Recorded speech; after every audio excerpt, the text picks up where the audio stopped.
Good morning. I am Commissioner Bud Blake, and I will be presiding over today's appeal. And today's appeal is by Jordan Gritton of the hearing examiner's decision to denying a reasonable use exception for a proposed 13,464 square foot development. So I have a 3-pager introduction thing, and I'm going to read it, and so just give me a few minutes to get through it. Seated to my left is Commissioner Gary Edwards, and seated to my right is Commissioner John Hutchings. And today is February 21st, 2018, approximately 10 a.m. in the morning. The Thurston County Board of Commissioners is now on the record in an appeal filed by Jordan Gritton of the hearing examiner's decision dated December 27, 2017. This decision denied Mr. Gritton's request for a reasonable use exception to construct a single-family residence within marine and freshwater riparian habitat areas. The hearing examiner's interpretation of Thurston County Code of 24.45.030, the reasonable use exception, and determined that the applicant did not provide persuasive evidence that the proposed development area, including the driveway and a 20-foot wide area of the building, are in the driveway of 13,464 square foot, equaling approximately 0.31 acres, represents the minimum necessary to prevent denial of all reasonable use of the property. While the hearing examiner agreed that single-family residential use is the only reasonable use of this subject property, she determined that the proposed development footprint exceeds what is necessary to provide for this reasonable use. She opined that, quote, reduction in the size of the use, unquote, and, quote, revision of the project design, unquote, are both explicitly means of arriving at and ensuring the least impact of the critical area or buffer as possible to the Thurston County Code 24.45.030. The applicant challenges the hearing examiner's decision, arguing that he provided the following evidence to reduce the size of the use, and then they are the following. 1, reduce the proposed footprint from a large home design. 2, reduce the size of the garage and orient the minimize of the area of the gravel for the driveway approach. 3, locate the house close to the street to reduce impervious surfaces, buffer impact, and overall development envelope. 4, propose removal of existing gravel surface from swale area.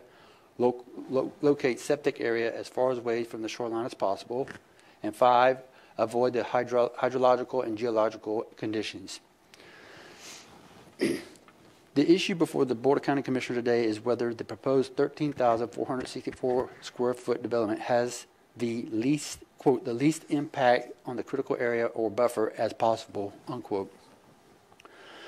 I'll make a declaration for the record that I have reviewed the examiner's decision dated December 27, 2017, and the applicable evidence presented to the examiner. I have not visited the site yet, but if necessary, after today's hearing, if I need to go to the site, I will, before our decision is finally made. I'll ask my 2 seatmates, Commissioner Edwards, if he has visited the site, and he'll make his declaration, and then I'll ask Commissioner Hutchings if he's going to visit the site. Sir? Yes, I visited the site yesterday at approximately 1:30. I went with my assistant, Vicki Larkin, and counsel Elizabeth Petridge. We met with Chris Aldrich, the applicant's representative. Mr. Aldrich showed us the property and the approximate locations of the proposed development and critical areas. There was no other discussion other than what is represented in Exhibit 3 of the record. This site visit lasted approximately 30 minutes. However, in spite of these interactions, I affirm that I can fairly and impartially judge this case on the facts in the record and applicable law. Commissioner Hutchings? I've also read the hearing examiner's decision, and I have not made a visit to the site, and I have no current plans to visit the site at this time before I make my decision. Okay.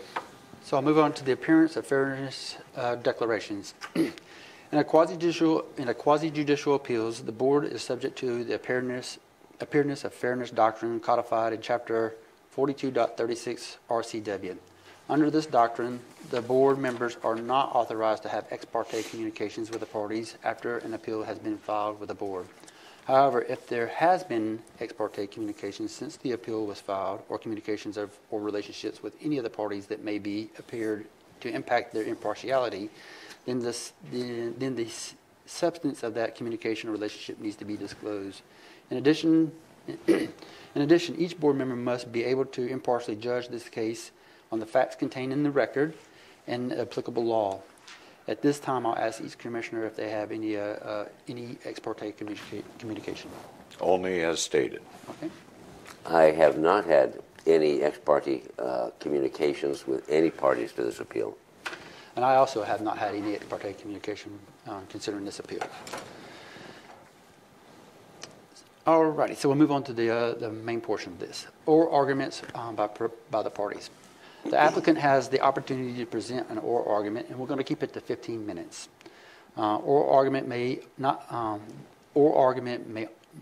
present new information or evidence, but must be limited to the evidence within the record and the specific issues raised in the applicant's appeal. I understand that in this particular instance that the department will not be presenting an argument, but is available to answer any questions if the board needs so. The board, if it has any questions, will ask them of either party during or after the argument. And so at this point in time, I ask any one of the parties, do they have any questions before we get underway for the oral argument? No, sir? And no? Okay, sure. So with that in mind, I'll call the applicant to the podium and present its case. And just for the record, state your name and get us underway. Sure, get yourself stated. Yeah. Set these out in front. Can you Sure. And we have the same in our packet, just so we can follow it. That's all right.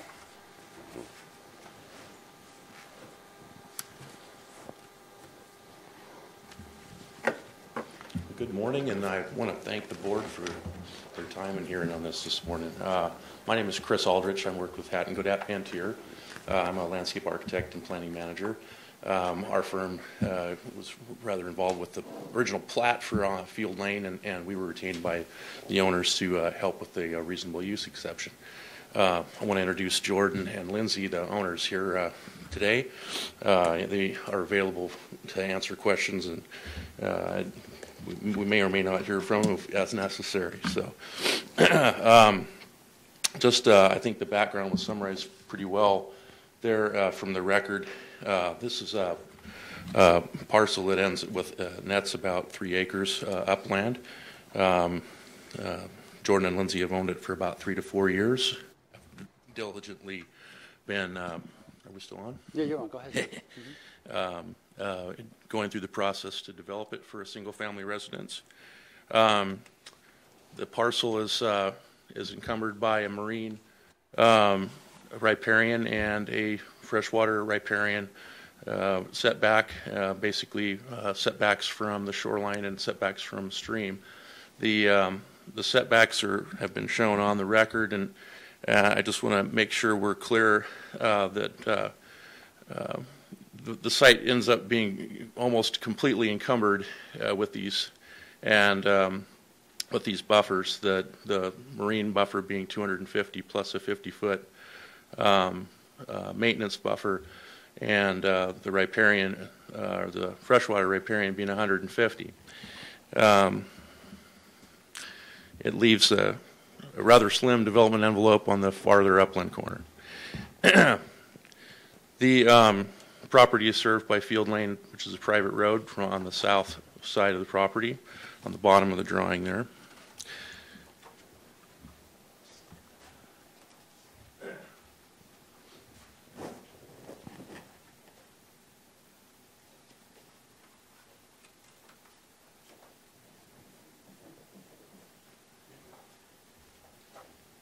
Speaker here.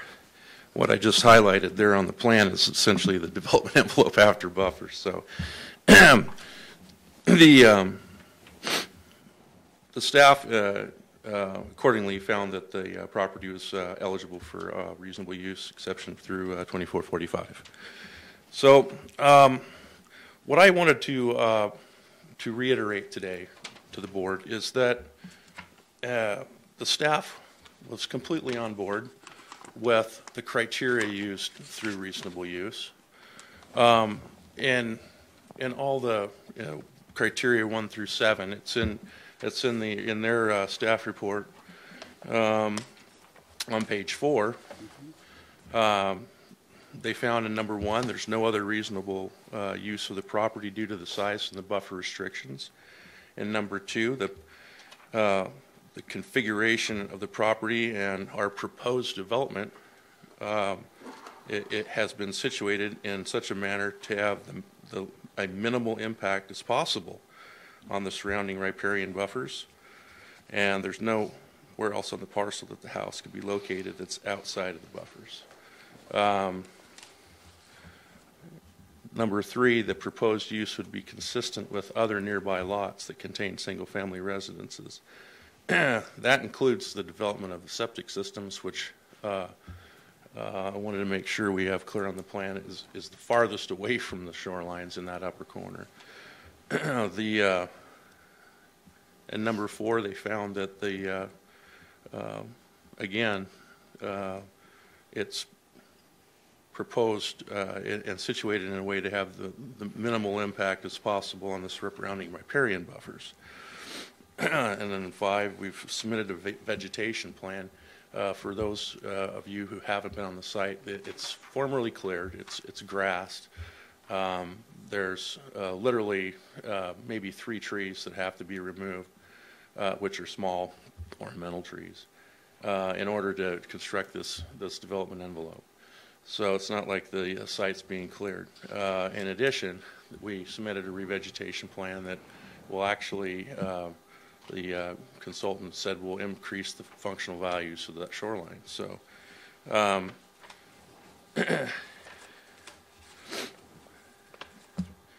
the only one that the staff basically couldn't chime in on, as they're in your criteria 2 and elsewhere, they say they're not qualified to judge what is a reasonable use in terms of scale of the property. I tend to favor that opinion that staff takes. They don't have a criteria to go from in making that judgment, and to me, that makes a little sense until I want them to, in this case. But so they don't have a test to go from, other than perhaps like adjacent or similarly situated uses in similar zones. Therefore, I mean, what happens? So the examiner, as you found, is this basically could not compare reasonableness on what we're doing. I submit again that, and in our appeal, that we took quite a bit of pain to actually come to the most reasonable solution for their house on this piece of property. We scaled back the footprint, and we reduced the size of the garage. We scaled back the driveway. We left the most buffer as possible from the shoreline, and like I mentioned, the septic systems located as far away as possible from the shoreline.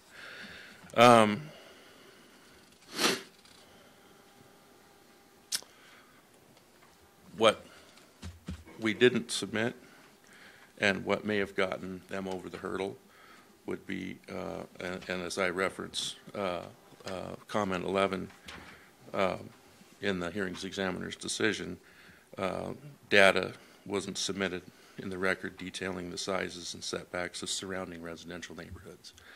So that lacking, she couldn't make the decision. So we ask an appeal to you after reviewing what's submitted is to adjust her decision on those grounds. So, Are there any questions I can answer as to the proposal? Go ahead. Do you happen to know the square footage of the property that we're talking about and the square footage of the project? Let me ask you to clarify that. The size of the I'm property? just wondering, you mentioned in your paperwork talks about 2.7 acres, and I think it talks about 0.3 acres of project.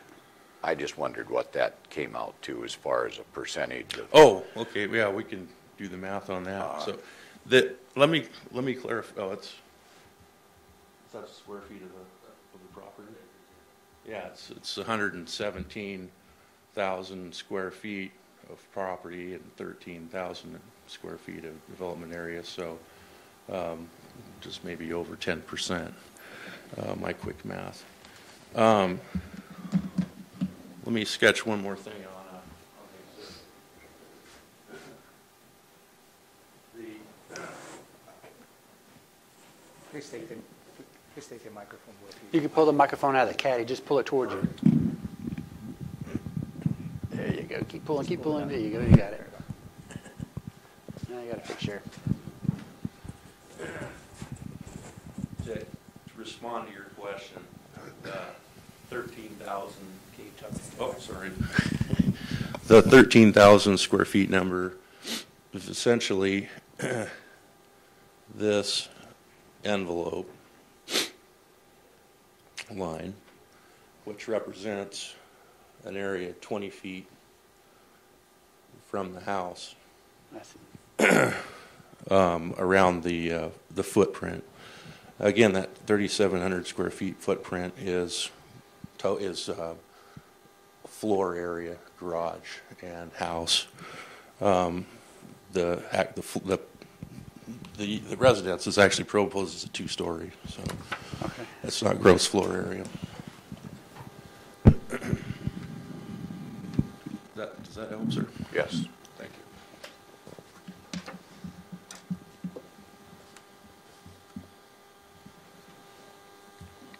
Any further questions or anything the applicant can add?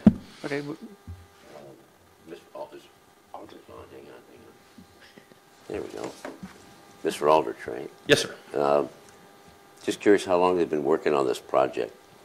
We've spent about 1.5 years on the reasonable use exception. Correct me if I'm wrong. Maybe about a year. And they've spent. They've been in the planning process for 3 years on the house, basically since they purchased the property, in designing and planning for it. Jordan is a local contractor, so. Okay. And in your appeal, you stated that you reduced the proposed footprint from the larger home design. Is that information in the record? No, sir. I want to be clear on that. We did not submit, and I can't provide you something where we started from. And perhaps if we had entered that in the examiner's record, I mean, she could have had a toehold to support her nexus for reasonableness, but. We didn't, and then when we ended up with this floor plan, which they have actually spent money on and developed. They've got architectural drawings and structural and ready to go. So we basically didn't submit anything to that effect. So. Okay. Does it keep going? Does that mean did you reduce the size of the garage to orient it? Then to minimize the area of gravel for driveway approach? We did a lot of site planning, yes, and oriented that garage. I mean, if you were to stand on the site, it's the topog shows it's kind of crowned a little bit, and there's a logical approach from Field Lane where you can come in with a driveway.